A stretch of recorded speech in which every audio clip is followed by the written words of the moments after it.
10 மாத காலங்கள் கஷ்டத்தை தியாகத்தோடு அர்ப்பணிப்போடு எடுத்துக்கொண்டு நம்மை பெற்றெடுத்த தாய் அவளுடைய சிறப்பு சாதாரணப்பட்டதல்ல.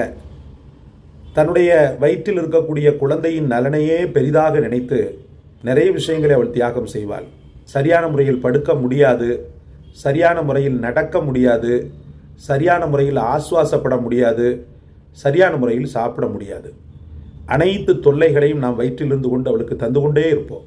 வெளியில் வரும்போது சுகமான சூழலில் வருவோமா என்றால் அவள் உயிர் போய் உயிர் வந்த அந்த ஒரு பிரசவ வேதனையை தந்துதான் வெளியில் வருகிறோம். அந்த தாய்க்கு செய்யக்கூடிய உபகாரங்களில் முக்கியமான உபகாரத்தை இந்த காணொளி விளக்குகிறது.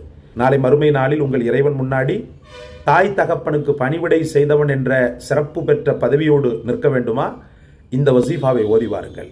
கீழே தெரியக்கூடிய பிளே பட்டனை அமிழ்த்தி முழு காணொளியும் கண்டு கற்று தாய் தகப்பனுக்காக உபகாரம் செய்யுங்கள்.